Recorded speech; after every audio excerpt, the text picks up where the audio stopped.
kamusta ang iyong puso? Sapagkat ang condition ng iyong puso will affect the direction of your life.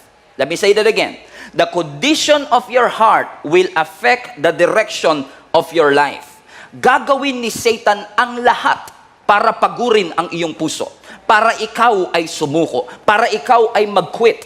Kasi kung si Satan, gagawa siya ng paraan para panghinaan ka ng loob, i-discourage ka, at kung hindi ka makuha ni Satan sa isang suntok, papagurin ka niya hanggang ikaw na mismo ang sumuko.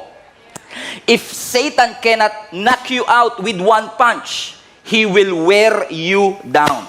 Hindi po ako boksingero, pero isa sa mga strategiya ng mga boxer is that kung hindi man nila mapabagsak sa isang suntok ang kanilang kaaway, amen, papagurin nila ang kanilang kalaban para yung kalaban na mismo ang manghina at siya na mismo ang sumuko. Hindi ho ba napapansin ninyo na marami sa atin at maraming mga Christians nowadays, although may pananampalataya sa Panginoon, pero kapag sila ay na-burn out at na-worn out, sila na mismo ang susuko at magsasabi, Pastor, I love the Lord.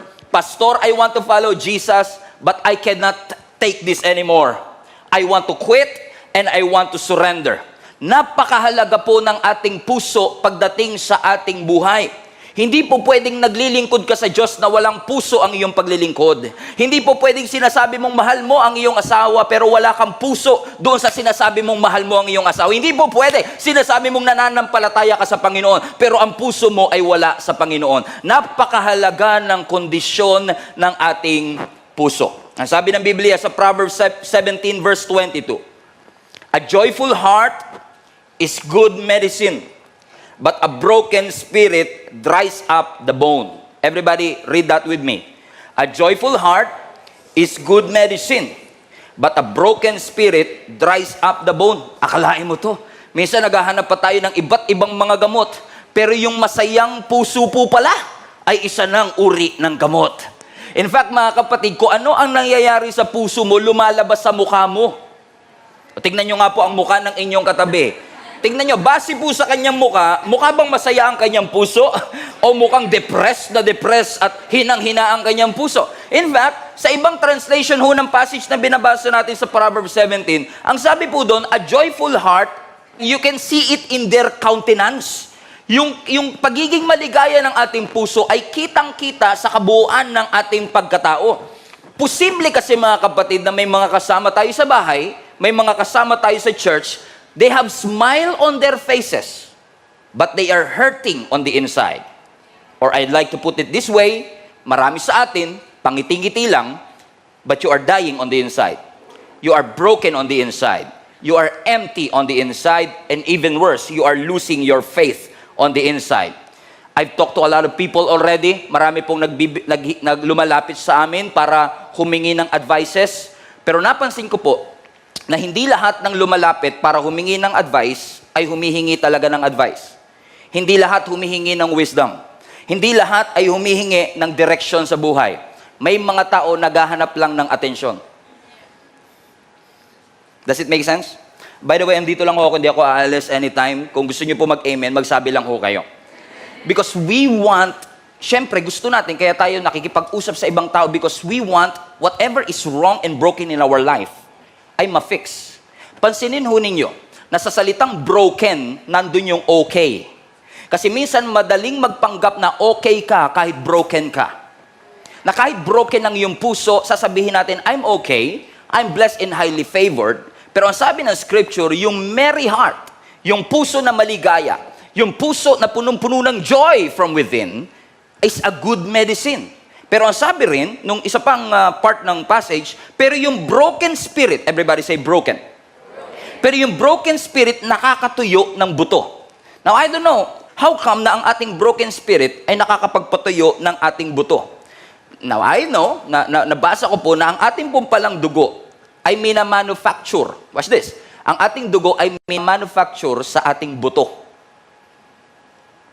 At kailangan mo ng tubig para makabuo ka ng dugo. Ibig sabihin, ang blood natin ay nangangailangan ng maraming tubig. So in essence, when you say a broken spirit could dry up the bones, that's exactly what I'm trying to say nung sinasabi ko kanina, na kapag ang spirit mo ay broken, nakaka-epekto ito sa iyong katawan.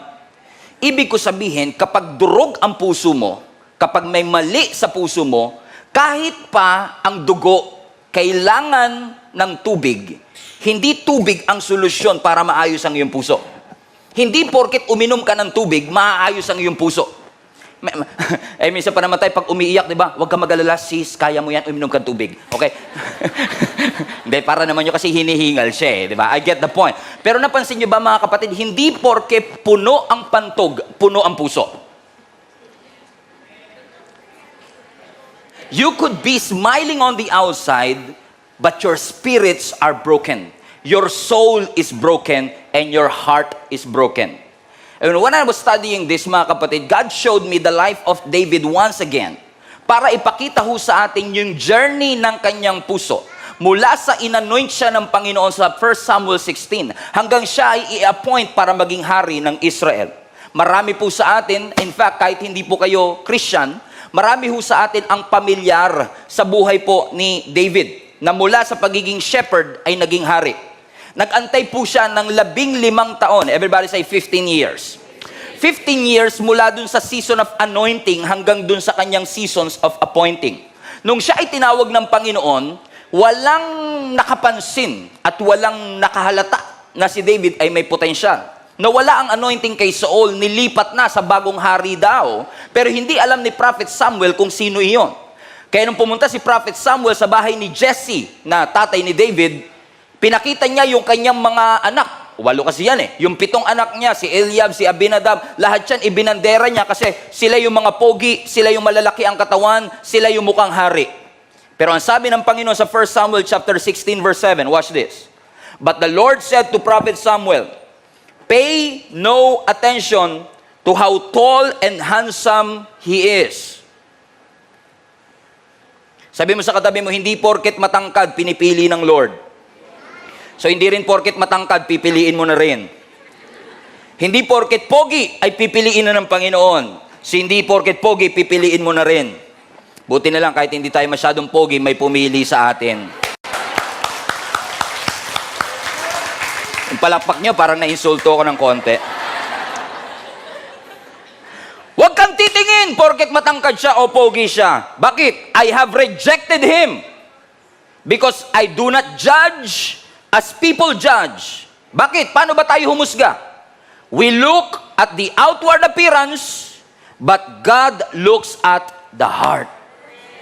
Kahit kasi si David, wala sa limelight, walang posisyon, walang influence, nakitaan siya ng Diyos ng faithfulness.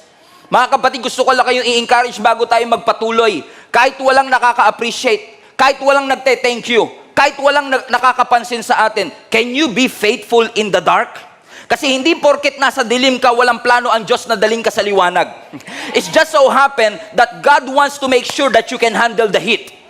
Kaya minsan itinatago ka na muna ng Panginoon sa dark kasi gusto ng Lord, bago kanya ilagay sa light, kailangan handa ang iyong puso, handa ang iyong karakter, handa ang iyong attitude. Kasi kapag ikaw ay hindi ready, a blessing is not a blessing if you cannot handle it. A blessing is not a blessing if you are not ready for it. Kaya minsan sasabihin natin, Pastor, gustong-gusto ko na talaga. Sasabihin natin sa Lord, ibigay mo na. Ang sabi ng Panginoon, I know you want it.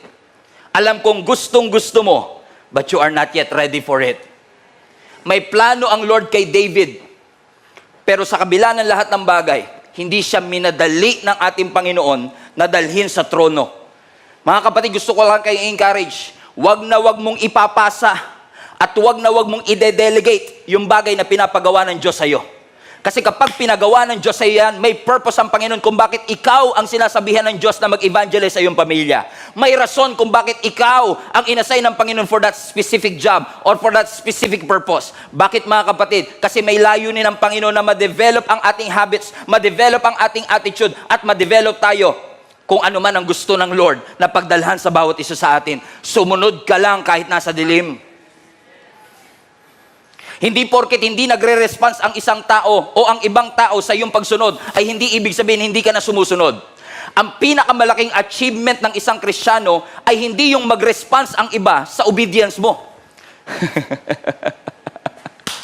I remember before, years and years ago, amen, I've been preaching. Alam niyo po ba mga kapatid, I've been a pastor of the church for more than 8 years. I've been a youth pastor for 11 years. 22 years na po ako naglilingkod. Almost 20 years na rin po ako nagpipreach. Pero the early days of my preaching, no one is listening to me. Nobody is giving me a platform. But when God saw your faithfulness kahit ka wala kang platform, ang greatest achievement mo ay hindi yung may ibang taong mabibless sa pagsunod mo. Ang pinakamatinding achievement, yung sumunod ka mismo sa Panginoon. Yun yung pinakamagandang achievement. Yung kahit walang nakakapansin sa iyo, susunod ka lang. Kahit walang nakaka-appreciate, sunod ka lang. Sabi mo sa katabi mo, sunod lang ng sunod. So hindi sapat, although dinescribe din ng Bible na si David ay magaling magsalita, dinescribe ng Bible na si David ay a fine-looking man. Pogi rin naman si David eh. Pero hindi sapat yung kanyang kapogian at hindi sapat yung kanyang pagiging articulate sa mga salita niya kasi ang tinitignan ng Panginoon ay yung kanyang puso. Inihahanda ng Panginoon si David bilang shepherd para siya ay maging king. Kasi kung walang preparation for elevation, kung walang paghahanda mula shepherd hanggang king, mabibigla si David at hindi magiging blessing sa kanya yung promotion na gagawin ng Panginoon sa kanyang buhay. Mga kapatid, gusto ko i-remind kayo, maganda ang plano ng Panginoon sa iyong buhay, maganda ang plano ng Lord para sa iyong pamilya, maganda ang plano ng Lord para sa ating simbahan. God wants to bring you to a new place. God wants to bring you to a new heights. God wants to bring you to a new dimension. And God wants to bring you to a new environment. Are you ready for it? Kasi kung hindi, ire-ready ka pa ng Panginoon. Unfortunately, marami sa atin ang takot sa next level. Yung kapag ine-elevate ka, nabibigla ka. Kasi hindi ka ready doon. Marami sa atin ang takot na magsabi sa Lord ng, yes, Lord, whatever it takes. Marami sa atin ang takot na mag-show up. Marami sa atin ang takot na mag-involve. Marami sa atin ang takot magbigay. Gusto natin mag-settle kung nasaan man tayo naroroon. Kaya, no wonder marami sa atin ang expectation mababa, ang vision mababa, ang pananampalataya mababa, kasi gusto nating manatili sa mababa. Pero ang gusto ng Lord, daling ka sa mas mataas na level, kasi gusto ipaalala sa iyo ng Panginoon na ang kanyang ways are higher than our ways, His thoughts are higher than our thoughts, that God is able to do exceeding, abundantly, above, and beyond what you could think or imagine. Yun nga lang kailangan, handa ka. Pansinin niyo yung mga taong nakatira sa Sagada, sa Baguio, yung mga nakatira sa matataas na lugar. They live differently, they think differently, they talk differently. Kaya nga tayong taga Maynila, nakasando sila doon, tayo naka-jacket. Hindi tayo sanay sa lamig, samantalang sila sanay na. Nagbago na yung kanilang pamumuhay because they are already used to high altitudes. Napakarami sa atin mga kapatid, hindi tayo sanay sa high altitudes kasi sanay tayo sa mababang pamumuhay. Kaya kapag dinadala ka ng Lord sa mataas na pamumuhay, kahit yung iba nakasando, naka-jacket, kasi hindi pa tayo ready for it. But God wants to bring you to a new heights. Gusto ka ng Lord i-level up. Gusto ka ng Lord itaas. Gusto ng Lord itaas ang level ng iyong pamilya, ng iyong pamumuhay. Kaya kung ikaw ay dumadaan sa testing, sa circumstance, sa mga pagsubok, i-reframe mo ang thinking mo na hindi ka pinaparusahan ng Diyos kaya ka dumaraan sa pagsubok. Yan ay transportation lamang ng Panginoon para dalhin ka sa mas mataas na level. It's not your destination. Suffering is not your destination. It's God's transportation for you. Katulad ni David, na siya ay shepherd, hindi yun ang kanyang destination. Although siya ay shepherd, although mayroon siyang gamit na staff, tungkod, pero hindi yun ang kanyang final destination. Kasi ang kanyang final destination, magiging hari siya. But he has to wait. Sabi mo sa katabi mo, you have to wait. You have to wait. Until finally, on 1 Samuel chapter 17, may isang higante na humahamon na ang pangalan ay Goliath. 40 days, sinamon ng mga Israelites, walang gustong lumaban. Until on the 40th day, si Jesse, na tatay ni David, inutusan ng kanyang bunsong anak na si David para magdala ng cheese bread, 4 cheese pizza para sa kanyang mga kapatid doon sa labanan sa Valley of Elah. Watch this. Ang unang hawak niya tungkod, ngayon ang hawak niya plastic bag ng cheese bread. Alam niya anointed siya. Alam niya siya ang susunod na hari. Pwedeng-pwede niyang sabihin, Bakit ako pinaghahawak ng plastic bag? Bakit ako inuutusan na maging Grab driver o Food Panda delivery? Sa akin mga kapatid, hari ako. I'm the next king of Israel. Am I being humiliated? No. Every time na may pinapagawa ang Panginoon sa atin at may pinapahawak ang Panginoon sa ating kamay, hindi yun, God never meant to humiliate you, but to show you humility. Gusto ng Lord maging mababa ang iyong loob. Gusto ng Lord na maging tapat ka kahit na hindi na-appreciate ng iba, tinatanggihan ng iba pero ikaw tatanggapin mo. Kasi gustong i-develop ng Lord ang pagpapakumbaba sa iyo. Hindi ka hinihiya ng Panginoon, tinuturuan ka lang niyang magpakumbaba para hindi ka yumabang. I remember one of the most important advice that I get, hindi ko alam kung nandito si Daddy Rolly. One of our elders, isa sa pinakamahalagang advice na sinabi niya sa akin bago pa pumutok ang pandemic. Sabi niya, Pastor Stephen, wag na wag lalaki ang iyong ulo. One of the most treasured advice that I get. Alam niyo kung bakit importante sa isang Kristiyano na kahit na pinapalaki pa ng Lord ang church mo, influence mo, ministry mo, na hindi ka dapat yumayabang? Kasi, hindi porket pastor ka na, entitled ka na. We are not entitled, we are entrusted. Kaya nga mga kapatid, napakahalaga, amen, na tayo ay laging reminded na anumang bagay na meron tayo, hindi tayo entitled para dito. Hindi natin pwedeng sabihin, Lord, nagsimba ako nung Sunday, entitled ako ma-bless buong linggo. Lord, nagpray ako ng mahaba kahapon, entitled ako makakuha ng ganito. Lord, nag-antay ako ng 15 years, entitled ako makakuha ng gwapong asawa. No, you are not entitled. Whatever you have, your family, your ministry, whatever gifts and talents, personality that you have, all of these things are entrusted by God. Tayo ay may pride, tayo ay may ego. You cannot make it on high altitude with that kind of attitude. You cannot make it on top kapag ikaw ay may mindset na ganito, may habits na ganito. If you want to go higher, you have to leave something behind. You have to leave your pride, you have to leave your ego, you have to leave your bitterness, you have to get rid of your anger, you have to get rid of your unforgiveness, and allow God to move over your life para mas madala ka ng Panginoon sa mas mataas na pagtawag. Sabi mo sa katabi mo, parang sa iyo ang topic ng Panginoon. Na tayo ay manatiling tapat sa Panginoon regardless of the circumstances. Marami sa atin mga kapatid, excited tayo sa next season of our life, pero hindi tayo faithful sa now season ng ating Panginoon. Gusto natin maging hari pero takot tayong humawak ng tungkod para maging shepherd.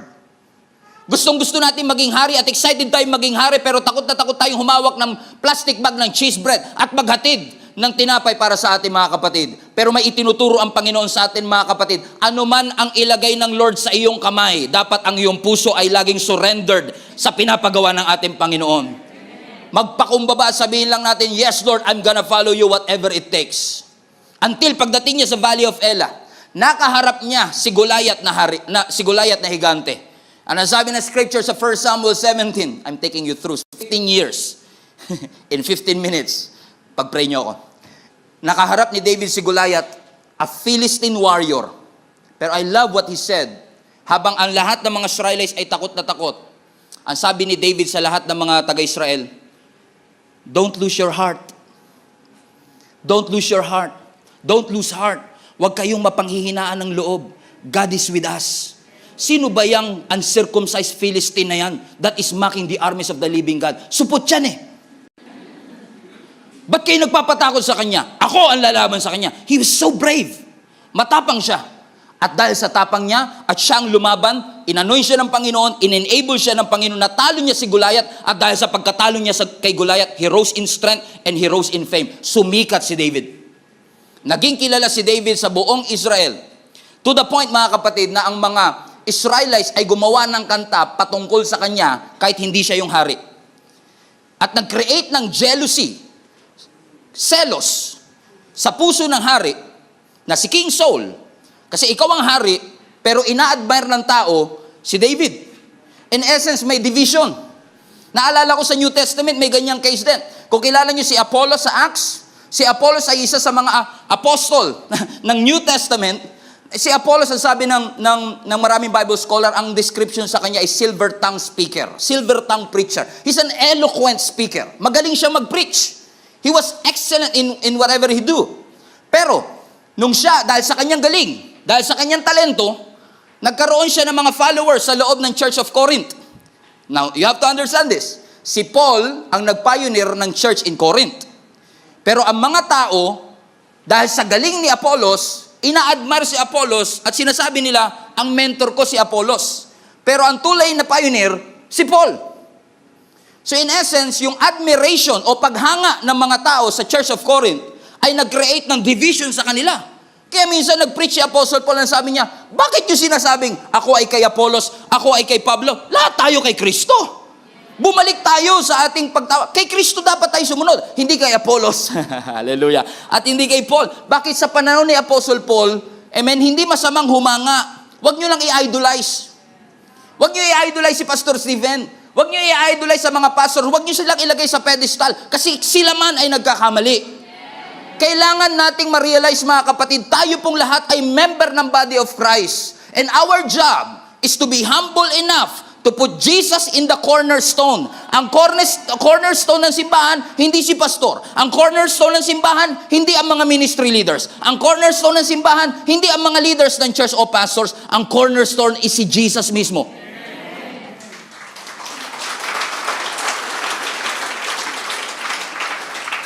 And I heard another preacher, ang sabi niya, kung si Jesus ang cornerstone, bakit gusto mong nasa ibabaw? Ano nangyari kay King Saul? Dahil sa kanyang selos kay David. Kasi yung mga babae sa Israel gumawa ng kanta para sa kanya, yung kanyang jealousy ay naging murderous. Pinursu niya si David kasi gusto niyang patayin si David. Hanggang sa kakapurso niyang mapatay si David, eventually, si Saul mismo ay namatay din. But, watch this. Pero kahit na si David, ang anointed at that time, he never forced his way to his throne. Hindi niya puwersa na mapunta siya at maging hari kagad siya. Nirespeto niya ang sovereignty ng Diyos. Inonor niya ang authority ng Israel. Pinagkatiwalaan niya ang timing ng Panginoon. Wag nating mamadaliin yung bagay na gusto nating makuha. Kasi sa tamang panahon, everything is made beautiful, ang sabi ng Scripture, in its time. Sa tamang panahon, makukuha mo yan. Sabi mo sa katabi mo, pray ka lang, makukuha mo rin yan. Ang ganda ng puso, kaya pala. Ang sabi ng Scripture, hindi ako tumitingin sa panlabas, kundi sa kanyang puso. Bakit? Napaka-genuine ang puso ni David eh. In fact, napaka-genuine ang kanyang puso, na even in the New Testament, ang sabi ng Scripture, sa isang preaching ni Apostle Paul sa Acts 13, verse 22, and when he had removed him, he raised up for them, sino daw? David. So nung tinanggal si Saul, ang ni-raise up, sino? Si David, to whom also he gave testimony, and he said, watch this, I have found David, the son of Jesse, a man after my own heart, who will do all my will. Kaya pala, ang puso ni David ay genuine kasi gusto niya at ginagawa niya ang kalooban ng Panginoon. How many among you admire, inahangaan niyo ang puso ni David at gusto niyo magkaroon ng ganitong klaseng puso? Taas nga po ang kamay, real quick. Amen.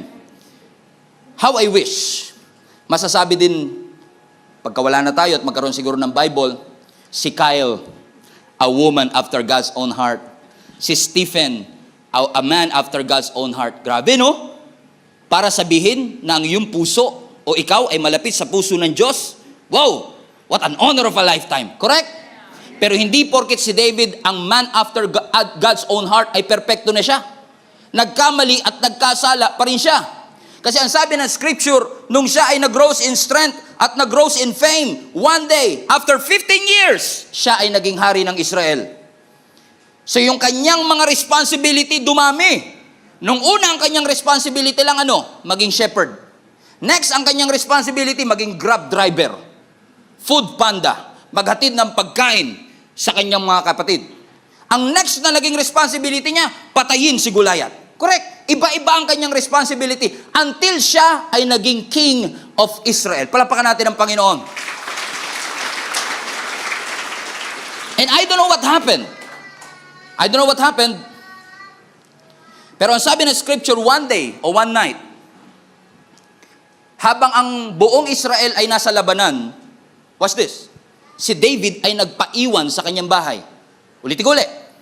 He was a king, pero nung time na nasa gera ang buong Israelites, si David ay piniling maiwan sa kanyang bahay. What happened there?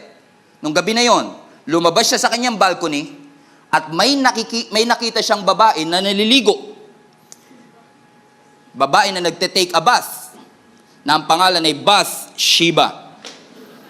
Amen? Nagte-take a bath, ang pangalan ay Bathsheba. Pinatawag niya si Bathsheba, sinipingan niya kahit may asawa si Bathsheba at nabuntis si Bathsheba. He failed. David, a man after God's own heart. Si David na pure ang puso. Si David na malapit sa Panginoon. Nagkasala ng malaki sa harapan ng ating Panginoon. Nung nabalitaan ito, nung ito'y nireveal ng Lord kay Prophet Nathan, kinausap ni Prophet Nathan si King David, kinonfront siya sa kanyang kasalanan, but thank God, si David nagrepent sa ating Panginoon. And then sinulat niya ang Psalms 51 verse 10. Everybody read this with me. Create in me a new clean heart, O God, filled with clean thoughts and right desires. Sa ibang translation, create in me a clean heart, O God, and renew a right spirit within me. Now hold on. How did it happen? Nang isang 15 years old boy na sinabihan ng Bible, hindi ako tumitingin sa panlabas na appearance kundi sa kanyang puso kasi ginagawa niya ang kalooban ko. How come na ang isang David na sinabihang a man after God's own heart is the same David na nananalangin, Lord, palitan mo ang aking puso. Create in me a clean heart, O God, and renew the right spirit within me. What happened to his heart? Ano ang nangyari sa kanyang puso? Puso na hinahangaan, puso na malapit sa Diyos, ngayon puso na gusto niyang papalitan dahil sa kanyang pagkakamali. Hindi ba ganito ang istorya natin, mga kapatid? Marami sa atin ang nagsimula na pure. Pero unti-unti, habang tumatagal, natitempt tayo na mag-focus hindi sa pinapagawa ng Panginoon, kundi sa mga bagay na nararanasan natin sa ating buhay. Posible nga kaya, mga kapatid, na minsan sa ating paglilingkod, sa ating pagsisimba, na nung una ang focus natin ay laging nasa Panginoon, pero ngayon ang focus natin, ano ang mga ginagawa ko? Ano ang mga dapat kong gawin sa ministry? Ano ang mga laman ng aking kamay? Ano ang mga tools na meron sa akin? Mga kapatid, tatandaan po ninyo ito. Your heart will always regulate your hand. Kapag tama ang puso, magiging tama ang iyong mga ginagawa. Dinidiktahan ng iyong puso ang gagawin ng iyong kamay. Your hand and your heart is connected to each other. Nakakatakot, mga kapatid, kapag ang kamay natin ay punong-puno ng responsibility, pero ang puso natin ay empty mula sa ating Panginoon. Watch this. Si David, nagsimulang shepherd, walang masyadong responsibility. Pero habang tumatagal, na siya ay napopromote, na siya ay sumisikat, na siya ay nag-grows in strength, na siya ay napunta sa palasyo, puno ang kanyang kamay, pero ang puso niya gusto niyang papalitan. David has a full hand, but empty heart. Worn out ang kanyang puso. Nagkamali sa harapan ng ating Panginoon. If you got full hands and worn out heart, you are in trouble. Kapag ang kamay mo punong-puno pero ang puso mo ay tuyot na tuyot, you are in trouble. Kapag ang kamay mo nakataas pag nagpupuri pero wala ang puso mo sa iyong pagpupuri, you are in trouble. Dinadaya lang natin ang ating sarili, mga kapatid. Kapag busy tayo sa mga responsibility natin, pero nakalimutan nating ilapit ang ating puso sa ating Panginoon. Kasi anumang ginagawa ng puso mo ay connected sa ginagawa ng kamay mo. It's possible to look whole on the outside but broken on the inside. Kahit malakas, may breaking point. Kahit malalakas, kahit tatay, may limitation. Kahit nanay ay may limitation. At minsan kapag tayo ay hindi naging aware na alagaan ng ating puso, posibleng maging outlet ng iyong brokenness ay yung pamilya mo. Ang maging outlet ng iyong brokenness ay yung anak mo at asawa mo. Nagiging irritable at magagalitin tayo minsan because we don't want to admit that our heart is not okay. Kaya napakahirap minsan maging pastor, maging leader, maging nanay, maging tatay kasi mahirap aminin that you are also broken from within. Bilang tatay, punong-puno ang kamay mo ng responsibility, pero ang puso mo ay tuyong-tuyo. Ang iyong kamay ay punong-puno ng mga bagay na pinapagawa ng Panginoon, pero sa totoo lang, you are dying on the inside. Katulad ni David, a man after God's own heart, hinangaan sa kanyang puso, pero marahil sa dami ng kanyang responsibility, nakalimutan niyang alagaan ng kanyang puso. Kaya sabi niya sa Psalms 51, Lord, create in me a clean heart and renew a right spirit within me. For I know that my hands are full. At kung gusto ko na magawa ang pinapagawa mo at manatiling full ang aking kamay, hayaan mong kung paanong puno ang aking kamay, dapat puno rin lagi ang aking puso. And I will illustrate it to you this way, mga kapatid. Kasi tayo, bilang nanay at bilang tatay, napakarami nating mga responsibility sa ating buhay. Pero ngayon, God wants you not just to focus on the responsibilities in your hand, but to guard and take care of your heart.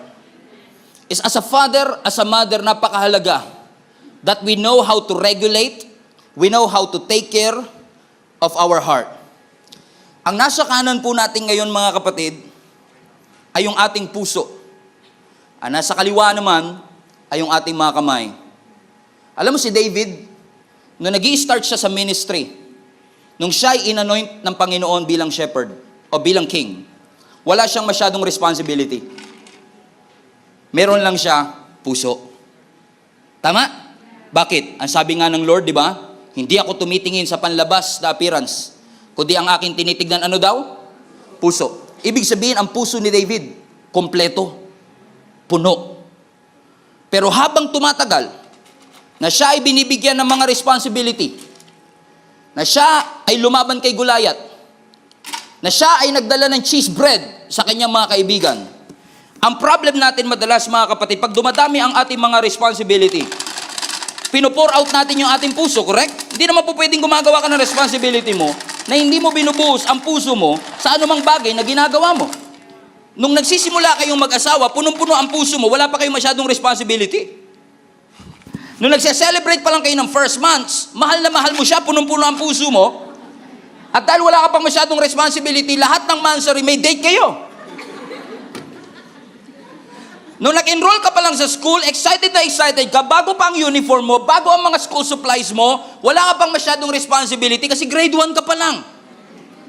At sinasabi ng teacher natin, o gawin nyo to, assignment natin to, kaya binubuhos mo ang puso mo sa pag-aaral mo, sa negosyo mo, sa trabaho mo, sa business mo, hanggang sa punong-puno na ang iyong mga kamay ng responsibility na nakalimutan mo, teka lang, wala na nga pala akong puso para sa aking ginagawa. Ang nangyayari, buhos tayo ng buhos sa mga responsibility natin, binubuhos natin ang lahat sa ating mga anak, ibinubuhos natin lahat sa ating asawa, binubuhos natin sa ministry, binubuhos natin sa negosyo, pero nakalimutan nating alagaan ang ating puso. Ang kalendaryo mo punong-puno, pero ang puso mo empty.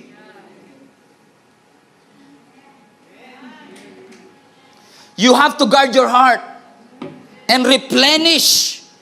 Every time na ikaw ay may responsibility, every time pinopromote ka ng Panginoon, every time na dinadagdagan ng Lord ng responsibility, at pumupunta ka sa bagong season, every time na nagkakaroon ka ng bagong tools. Si David, ang una niya lang tool, sling, yung tungkod. Nung naghahati siya ng pagkain, hawak niya? Plastic bag. Dalawa na tools niya ngayon. Yung tungkod, yung plastic bag. Pagkatapos ito, nilabanan niya si Goliath, ano ang tools niya? Yung slingshot. Nung siya'y naging hari, nagkaroon siya ng sword. Nagkaroon siya ng crown.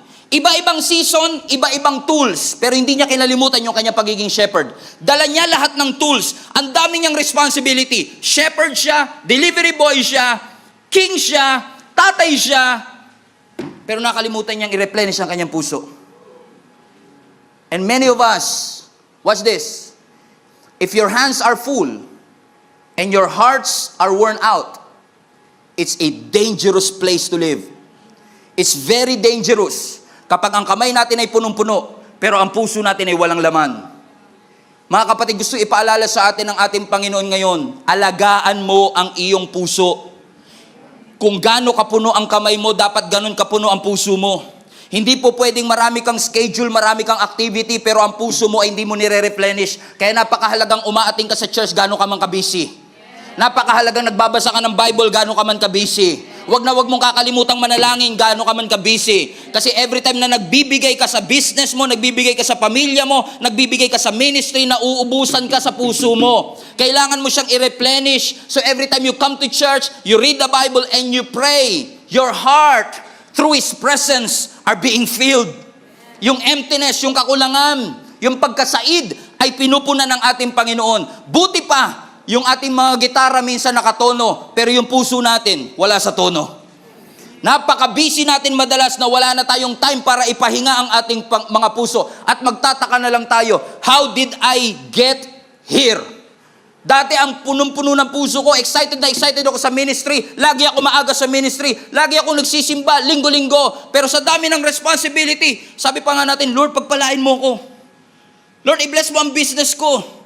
Lord, sana magkaroon ako ng sari-sari store para magkaroon kami ng pang-araw-araw na panggastos man lamang. Nung nagkaroon ng sari-sari store, pinalaki ng Lord ang sari-sari store, in-invite mo sa church, ate, punta ka sa church, ay hindi ko masara yung tindahan ko kasi sayang naman yung bibili. Buti pa yung bibili, inasikaso, yung nagbigay ng tindahan, nakalimutan.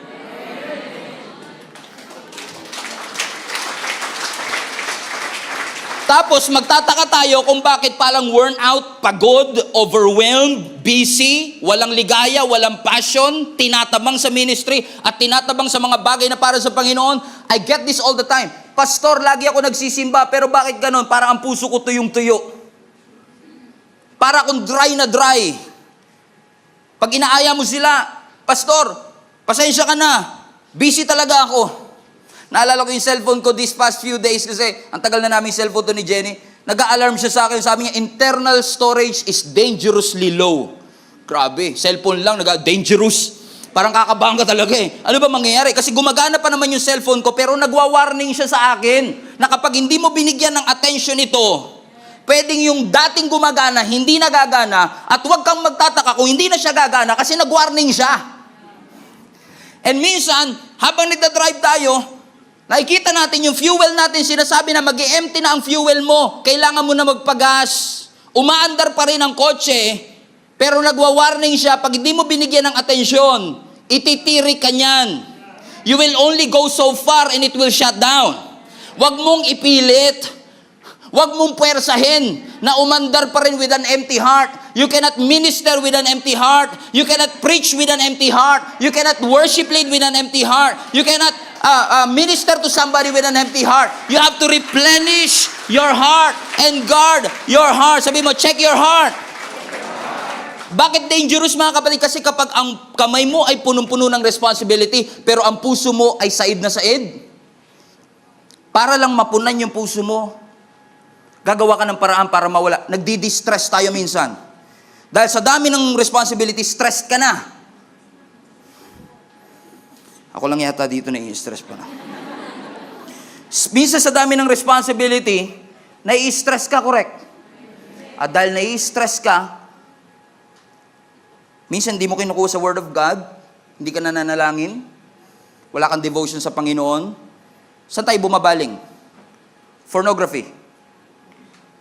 You are drinking yourself to death. Umiinom, lasing-lalasing ka na, ayaw mo pa huminto. Bakit? Stress ako We fall into vices. Mas pinipili pa natin yung casual sex. Because we're so stressed.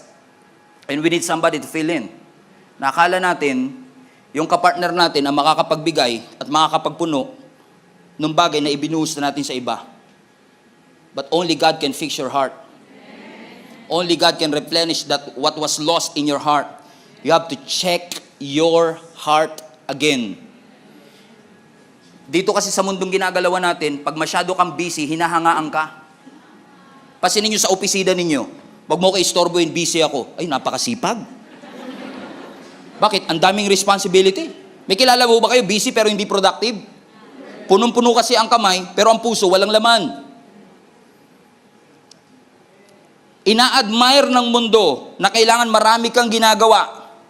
Pero ang pinapaalala ng Panginoon, habang dumadami ang responsibility mo, dati nagsimula ka sa tungkod, ngayon may corona ka na. Huwag kang magpa-overwhelm sa responsibility na nakalimutan mo ang puso mo na ilapit mo sa ating Panginoon. Kasi kung hindi mo i-ignore, mababa na ang laman ng puso mo. You will only go so far. Magsha-shutdown yan. Ititiri ka niyan. Ayaw nyo naman siguro magkaroon ng pastor na punong-puno ang schedule pero walang puso. Ayaw naman siguro natin na magkaroon tayo ng mga church leaders na punong-puno ang schedule pero wala na ang kanilang puso sa kanilang ginagawa. Nakataas nga yung kamay pero yung puso hindi naman nakasuko sa Panginoon.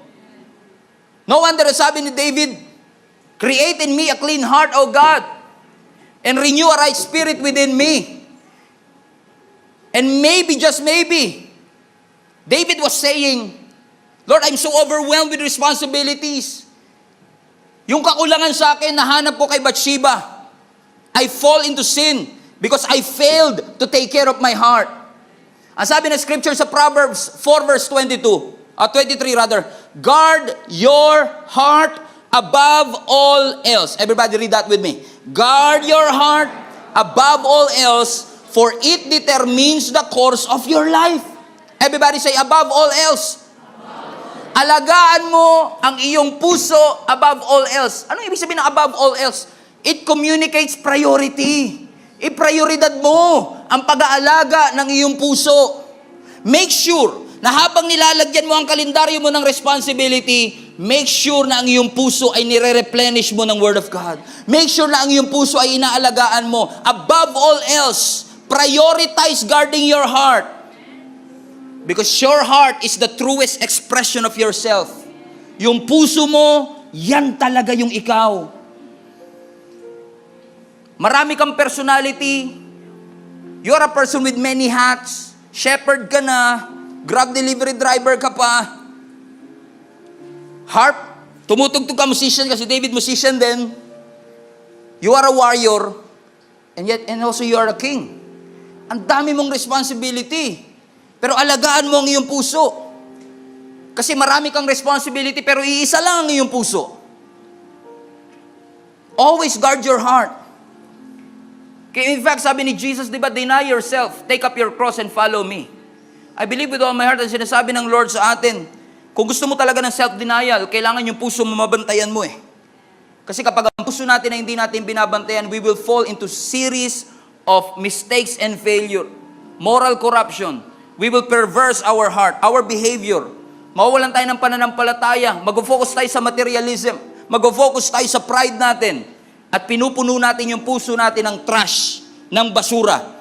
At hindi po ako basurero, pero ang alam ko lang, maliit man ang basura o malaki, basura pa din yan.